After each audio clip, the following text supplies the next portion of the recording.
Hello guys, this is What About Nintendo. Today I'm here for another video. In this video I'm going to be talking about why I think that third-party support for the Nintendo Switch will be really good in 2019. Let's get right on into it.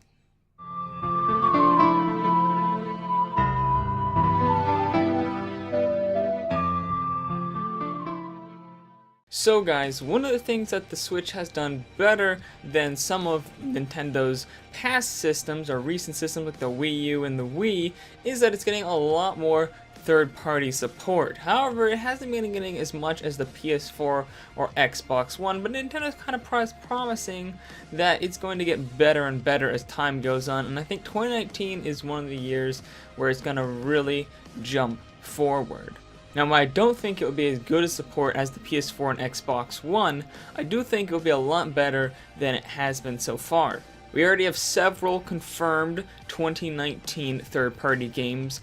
Big ones include Mortal Kombat 11, Doom Eternal, Daemon X Machina, which is an exclusive, Phoenix Wright's Ace Attorney Trilogy, Travis Strikes Again No More Heroes, another exclusive, Grid Auto Sport, and of course tons and tons of Final Fantasy games. There are also many games that have been confirmed for the Nintendo Switch but don't have release dates yet, like Dragon Quest X, Dragon Quest XI, Dragon Quest Builders 2, Dragon Quest Heroes 1 and 2, so a lot of Dragon Quest games, and Shin Megami Tensei 5. And on top of all that, I think many more could be announced. Wolfenstein Youngblood, that's one that I definitely think will be coming to the Switch. Wolfenstein 2 is already on the Switch, and so it makes sense that this next kind of more spin-off-y one would also come. Panic Button has already mentioned that they would be glad to work on the project if they were allowed. Kingdom Hearts 3 is another possibility. That's one of the big ones coming out. Now that one I think would take a while, so maybe it might not hit 2019, but we might get it announced in 2019 that is coming to the Nintendo Switch. A lot of people would really like it, and it is on Unreal Engine 4, so I think a company like Panic Button may be able to pull that off. But even if we don't get Kingdom Hearts 3 next year, I think it makes sense for them to give us some sort of Kingdom Hearts games for the Nintendo Switch. We could get a Kingdom Hearts collection like the PS4 has, where they have remade versions of pretty much every single Final Fantasy game that's ever released on the PS4. I think they could take those as a base, dumb them down a little bit graphically for the Nintendo Switch, and throw them onto the system. Persona 5 is one that a lot of people are thinking are going to come to the Switch because of the fact that Joker got announced as the first DLC character for the game. So it makes sense if they announced it early in the year and then had a release date around the same time that the Joker DLC would be releasing, playing off each other in sales and marketing. Jump Force is another game that I think could make it onto the Switch. It is Unreal Engine 4, and it is a fighting game, so overall, the technical aspects of a fighting game are a little bit less, so you have a lot less to handle when you're just on, a small enclosed stage. We've seen great technical showcases from other fighting games like, Super Smash Bros. Ultimate and Dragon Ball FighterZ.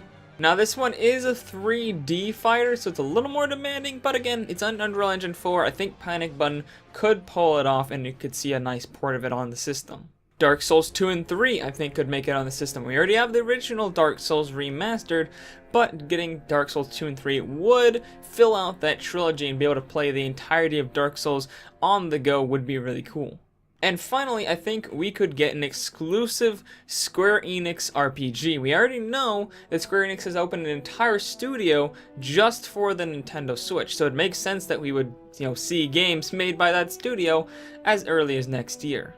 I'm really hopeful for what they can pull off because Octopath Traveler is just an amazing game, and so if they can get more of that quality RPGs exclusive for the Nintendo Switch, I will definitely be happy. Another thing to keep in mind is that the 64GB cartridges are going to be available next year, which means a lot of third parties could make it onto the system that were holding off waiting for that bigger card. Specifically, I think Grand Theft Auto 5 could be one of those games that gets on, but there's tons of other big games that I think could start making their way onto the platform now that 64GB cartridges will be available. Now, even with all of these games that I think could make it on the platform, and tons more that I'm sure could get on that I did not talk about, I think there are games that we just can't really expect to see on the Nintendo Switch. Games like Call of Duty and Assassin's Creed, where, you know, I don't think they would be good experiences on the Nintendo Switch. While I think they could run on there, would they run great? No. I don't think companies like Activision really care enough to make the time to make a good port of it. As you can, I mean, go try to play Call of Duty, the modern Call of Duties, on an Xbox One console. The original Xbox One or Xbox One S. They run like absolute garbage. They look like absolute garbage. They play like absolute garbage. So imagine that on the Nintendo Switch. That we'd just be in for a very bad time.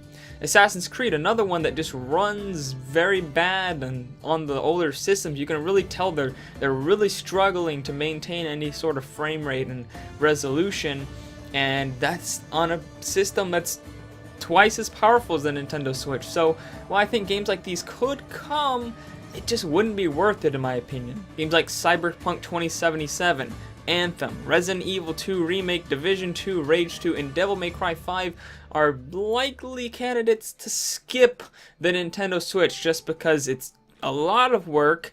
In the end, it may not be worth it for the performance and visuals you're getting, and these games have been in, you know, development for a long time, so you can't really expect to see those out the same year on the Nintendo Switch. So in conclusion, I do think this is going to be a great year for third parties on Nintendo Switch. I think we're going to get a ton of third parties, way more than we got in 2017 or 2018, but we're still, I don't think, there. I think the Switch is just too compromised, you know, graphically, to bring out games like Call of Duty and Assassin's Creed and Cyberpunk and Anthem and all these games that were just super resource heavy, or even the more powerful, like much more powerful PS4s and Xbox Ones are just absolutely struggling to play them at all. I just don't think it's worth seeing them on the Nintendo Switch.